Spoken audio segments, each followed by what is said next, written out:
Bonjour Bernard Delcros, merci Bonjour. beaucoup d'être avec nous durant cette demi-heure. Élu du Cantal, membre du groupe Union Centriste, vous êtes vice-président de la délégation aux collectivités territoriales et à la décentralisation et président du Parlement rural français. On va en parler, on l'a vu dans le journal Emmanuel Macron, qui a donc passé une grande partie de sa journée avec les maires hier. Il a notamment fait une déambulation de 4 heures dans le salon des maires. La méthode est inédite, c'est la bonne méthode pour vous? Alors, les maires de France et présidents d'intercommunalités, puisque ce congrès s'adresse aussi à eux, étaient habitués à avoir depuis très longtemps, et tout président confondu, à avoir un long discours devant eux. Une autre méthode a été choisie cette année, que je trouve intéressante, c'est parcourir le salon. Le président de la République a parcouru le salon, ce qui a permis aux maires, quels qu'ils soient, des villes, des métropoles, mais aussi des petites communes, de pouvoir discuter en direct, échanger en direct, faire part en direct au président de la République de la réalité de leur territoire, de leur commune, de leurs préoccupations. Donc je trouve ça vraiment bien. Et en tous les cas, je pense que ça a été apprécié par les maires, cet échange vraiment direct avec le président. Et je pense aussi que c'est la bonne méthode pour que le président s'approprie bien la réalité des problématiques que rencontrent les maires, y compris dans les petites communes. On est dans un tournant dans les relations entre l'exécutif et les maires, entre Emmanuel Macron et les maires. Il y a une différence entre ce second quinquennat et le premier? Oui, je le crois. Je pense qu'il y a un certain nombre d'événements qui sont passés par là. Il y a eu la crise sanitaire où les maires ont été vraiment en première ligne, avec les présidents de département d'ailleurs, je dois le dire, et on a montré que la proximité, le rôle du maire dans ces communes, grandes et petites, c'était vraiment essentiel. Il y a eu le grand débat qui a fait suite à la crise des Gilets jaunes. Il y a maintenant les problèmes que l'on rencontre avec l'énergie. Donc je pense que le président de la République a parfaitement conscience que les maires jouent un rôle tout à fait déterminant et que cet échelon local est un échelon qui est indispensable à la vie démocratique et aux services apportés à nos concitoyens. Donc oui, je crois qu'il y a eu une évolution sur ce plan-là et que les événements y ont contribué. Et on va parler tout de suite des préoccupations des maires, puisque Emmanuel Macron s'est beaucoup inquiété de leur morale hier. Et évidemment, les maires qui lui ont quasiment tous dit que leur préoccupation, c'était la hausse des prix, et notamment la hausse des prix de l'énergie. Et justement, il en a été beaucoup question hier au Sénat, puisque vous examinez en ce moment le budget. On va voir tout ça avec notre journaliste parlementaire, Samia Dechia.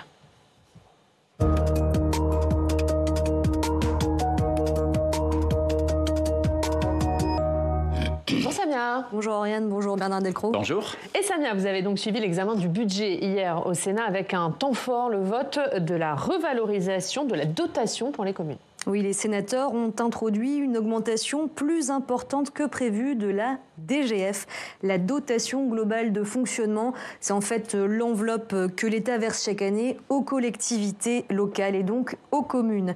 Le Sénat a voté son indexation, vous l'avez dit, sur l'inflation. Alors pourquoi? Cette année, cette DGF, dotation globale de fonctionnement, elle est fixée à près de 27 milliards d'euros, soit une augmentation de 320 millions d'euros par rapport à l'année précédente. La première augmentation depuis 13 ans, se félicite le gouvernement. Sauf que ce n'est pas du tout assez pour les sénateurs. 320 millions d'euros supplémentaires, c'est une augmentation d'un peu plus de 1%. On est donc en fait assez loin du niveau de l'inflation, pour l'instant évaluée à 4,3%. Écoutez l'intervention d'Éric Kerrouche hier soir dans l'hémicycle. Il faut que cette DGF puisse, bien entendu, aller au même rythme que l'inflation. 2 chiffres néanmoins pour rappeler l'importance de cette mesure. Entre 2017 et 2021, la non-indexation a représenté un manque à gagner de l'ordre de 4 milliards d'euros. Sur la trajectoire que l'on connaît actuellement au regard de la conjoncture, ces pertes pourraient monter jusqu'à 10 milliards d'euros entre 2022 et 2027. Ce manque à gagner est intolérable pour les collectivités qui voient remettre en cause leur capacité d'action au quotidien. Les sénateurs, ils l'ont donc voté, cette indexation de la dotation aux communes sur l'inflation, ce qui revient en fait à augmenter la DGF de 1,1 milliard d'euros en 2023, si on se base sur une inflation donc à 4,3%. C'est donc une augmentation qui est plus de 3 fois supérieure à celle prévue par l'exécutif à la base. Cette indexation, elle a été votée contre l'avis du gouvernement, mais aussi contre l'avis de la Commission des finances du Sénat. Elle a estimé en fait que les les communes ne peuvent pas demander en même temps des aides exceptionnelles pour payer leurs factures énergétiques et l'indexation de leur dotation sur l'inflation. En d'autres termes, il faut savoir choisir ses combats, c'est justifié. Jean-François Husson, le rapporteur général de la Commission des finances. Comme on ne peut pas tout avoir, je crois qu'il faut être raisonnable. Moi, je ne suis pas ni pour le gaspillage et je pense que le quoi qu'il en coûte, finalement, s'est évaporé et a retourné les esprits de nos concitoyens, parfois même davantage. Eh bien, nous devons remettre de la raison et nous mettre en condition d'affronter ensemble les temps plus difficiles. C'est la raison pour laquelle les avis sont tous défavorables. Au final, il n'a pas été entendu puisqu'une partie des sénateurs de droite, sa propre majorité, a voté pour l'indexation de la dotation de l'État aux communes sur l'inflation. Comment expliquer, Bernard Delcros, vous-même vous avez voté contre cette indexation, comment expliquer que la majorité sénatoriale dont votre groupe fait partie soit aussi divisée sur ce sujet ? Alors, déjà, je voudrais préciser une chose. Moi, j'ai voté, j'étais favorable à l'augmentation de la DGF, au-delà de ce qui est prévu par le gouvernement. Simplement, dans notre ADN, dans le groupe de l'Union centriste, nous avons l'équité. Et l'équité fiscale, l'équité pour les collectivités. Et l'équité, ce n'est pas traiter tout le monde de la même façon. L'équité, c'est tenir compte des différences et aider plus ceux qui ont plus besoin d'une façon générale. Ça vaut pour les collectivités. Et donc, aujourd'hui, face à la hausse des prix, toutes les collectivités ne sont pas logées à la même enseigne. Vous avez des territoires, dans les grandes métropoles notamment, qui connaissent une croissance démographique, une croissance économique qui génère des recettes fiscales supplémentaires importantes. J'ajoute que cette année, les bases fiscales, avec les mécanismes qui sont en place, vont augmenter de 6,5%. Donc ces collectivités-là peuvent davantage faire face à l'augmentation des prix que des petites collectivités dans des territoires où il n'y a pas de croissance économique et démographique et donc peu de richesse fiscale et qui, elles, doivent être aidées davantage. Donc moi je défendais, et notre groupe avec, une augmentation de la DGF ciblée sur les territoires et les collectivités qui en ont le plus besoin. Voilà quelle était notre position. C'est pas tout à fait la même chose. Nous pensons... Ce vote est une erreur. Moi, je ne dirais pas ça, mais nous pensons que les 320 millions d'euros qui étaient prévus par le gouvernement, qui étaient ciblés sur les collectivités qui en avaient besoin, c'est-à-dire sur la péréquation en fait. Ces 320 millions étaient ciblés sur les collectivités qui bénéficient de la péréquation. Si elles bénéficient de la péréquation, c'est de la solidarité nationale. Donc c'est qu'elles en ont besoin. Moi, j'avais déposé des amendements d'ailleurs pour augmenter le montant de cette enveloppe en faveur des collectivités qui en ont besoin. Bon, c'est un autre choix qui a été fait, que je comprends aussi par ailleurs. En tous les cas, voilà le sens de notre position. Mais du coup, qu'est-ce que vous espérez? Parce que le texte va évidemment revenir à l'Assemblée. Il y aura d'ailleurs sûrement à nouveau un 49.3. Oui. Le gouvernement était opposé à ce qui a été voté hier. Est-ce que vous espérez un compromis ou est-ce que vous êtes un peu résigné sur le fait que ça va revenir à une augmentation de 320 millions? Alors, moi, j'espère qu'il y aura des accords. Ce que je souhaite en tous les cas, encore une fois, c'est qu'on n'ait pas une augmentation uniforme pour toutes les collectivités, mais qu'on vienne aider celles qui en ont besoin, donc celles qui sont bénéficiaires de la péréquation. Ça me paraît être la justice et l'équité pour les collectivités. Samia, on l'a dit, évidemment, la principale inquiétude des maires, c'est la hausse de leur facture d'énergie. Et l'autre modification apportée hier au budget par les sénateurs, c'est l'augmentation des aides de l'État aux communes pour payer leur facture d'électricité. Oui, et c'est entre autres ce qu'on appelle le filet de sécurité. Il a été prolongé en 2023 pour que l'État puisse continuer à prendre en charge la moitié de l'augmentation des dépenses énergétiques des communes les plus en difficulté. D'après le gouvernement, il y a un peu moins de 4000 communes qui ont déjà bénéficié d'un acompte en 2022 sur 11 000 bénéficiaires au total. Là encore, c'est trop peu pour les sénateurs. Et cette fois, c'est la Commission des finances qui a proposé d'élargir le dispositif en quelque sorte en modifiant les critères fixés par le gouvernement pour y avoir droit. 40% des communes étaient exclues du dispositif, dit la Commission des finances, exclues de ce filet de sécurité. Donc le Sénat a voté pour qu'elles puissent théoriquement tout y prétendre. Là encore, un vote contre l'avis du gouvernement qui, lui, voudrait bien limiter cette aide vraiment aux communes les plus en difficulté. Ouvrir trop, c'est le cas de le dire, le filet, les mailles du filet, ça, c'est un risque d'exposition des finances publiques. Moi, j'aimerais pouvoir dire que l'État peut compenser l'essentiel de l'augmentation de la facture des collectivités, des entreprises. J'aimerais pouvoir le dire, je mentirais en le disant. La réalité, c'est qu'on a ce choc qui nous arrive, comme partout en Europe et partout dans le monde, et qu'il impose que tout le monde fasse des efforts. Le message est assez clair, Bernard Delcros, c'est vraiment l'avertissement du gouvernement d'une mise en danger des finances publiques. Est-ce que vraiment l'État peut tout compenser pour les communes dans cette crise énergétique? Alors, je pense que non, et je veux le redire, il faut aider les collectivités qui en ont le plus besoin. Face à l'augmentation des prix en général et du prix de l'énergie notamment, d'ailleurs, il n'y a pas que l'énergie. Les collectivités sont confrontées à l'augmentation des prix dans beaucoup de domaines. Il y a évidemment l'énergie, je vais y revenir, c'est votre question, mais beaucoup de communes ont vu l'explosion des prix liés à l'augmentation des matières premières dans les travaux qu'elles réalisent. Souvent, les collectivités, c'est des travaux publics ou du bâtiment.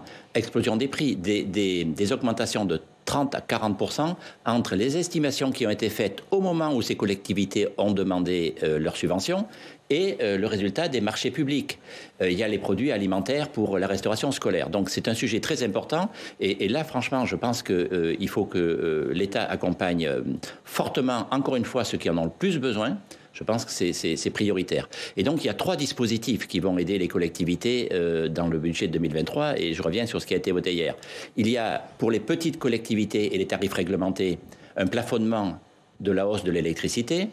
Il y a cette année l'amortisseur électricité pour les grandes collectivités qui va permettre à l'État de prendre en charge 50% du coût de l'électricité au-delà de 325 € le mégawattheure. Et puis, le fameux filet de sécurité qu'on a élargi hier.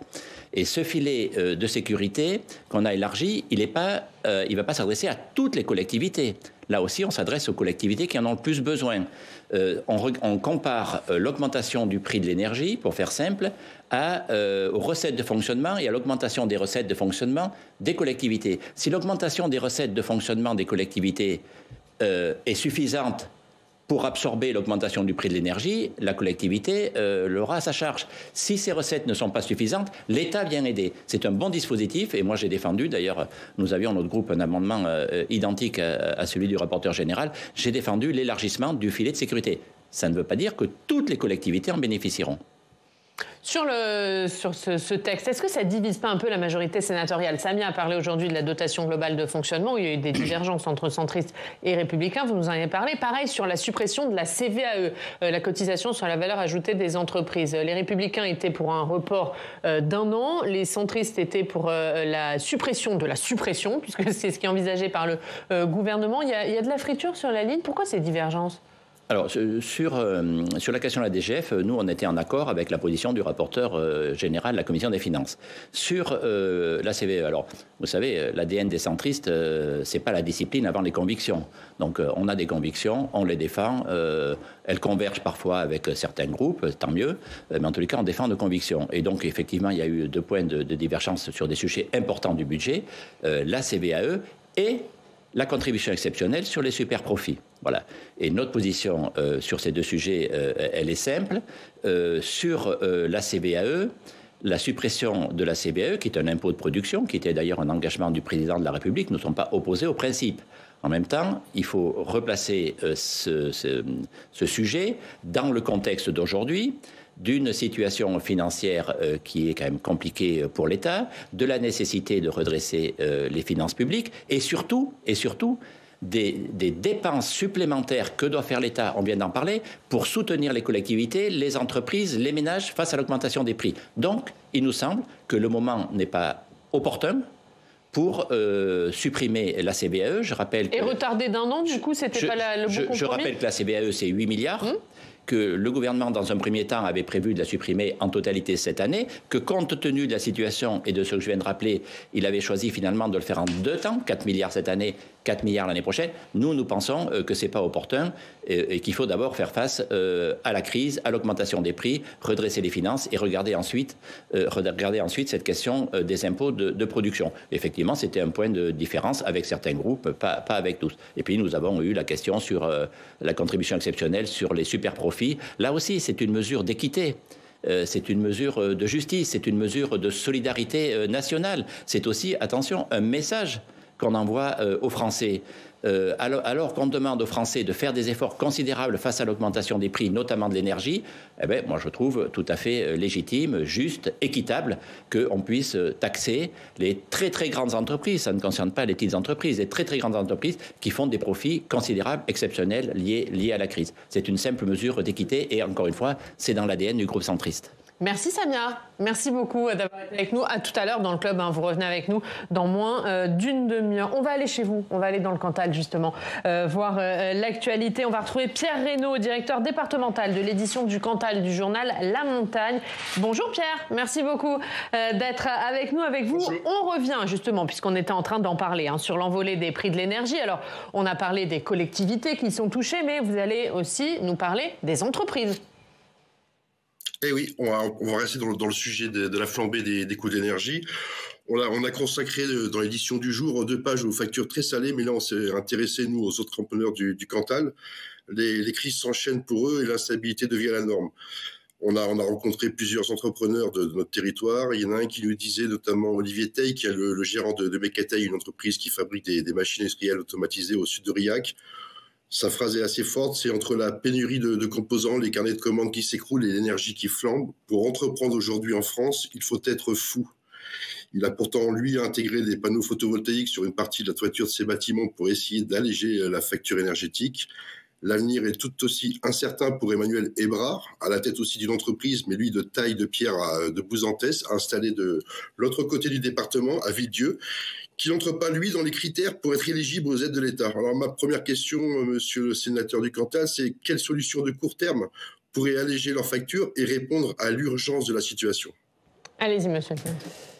Bonjour Pierre Reynaud, vous soulevez un problème qui est tout à fait important, qui ne touche pas que les grandes entreprises. Et j'ai vu que vous aviez consacré une double page à l'entreprise d'Emmanuel Hébrard. Ça touche une entreprise de taille de pierre, c'est le cas. Ça touche des petites scieries. J'ai été alerté par des propriétaires de scieries. Ça touche des boulangers. C'est essentiellement l'augmentation du prix de l'électricité pour les entreprises dont les machines fonctionnent à l'électricité.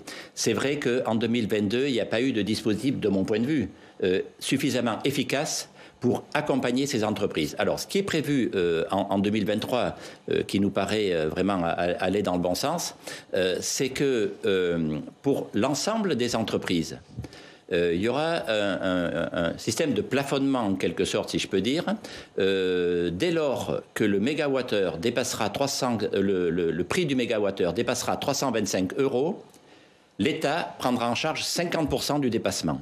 Donc c'est une aide importante qui devrait permettre de soulager les entreprises, en tous les cas je le souhaite, et encore une fois je le redis, ce sont aussi des petits artisans, des petites entreprises qui sont concernés. Donc c'est extrêmement important, comme on l'a vu pour les collectivités, qu'on ait un dispositif efficace pour ces entreprises. Je pense que ce qui est appelé l'amortisseur électricité, avec cette prise en charge à 50% par l'État, devrait permettre à ces entreprises de faire face à la hausse du prix de l'électricité. Pierre, vous avez une deuxième question.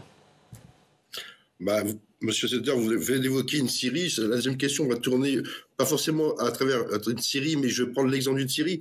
C'est que là, effectivement, il y a une urgence. C'est le sujet du moment, mais il y a l'après, parce qu'il y a des entreprises qui renégocient actuellement leur contrat d'énergie.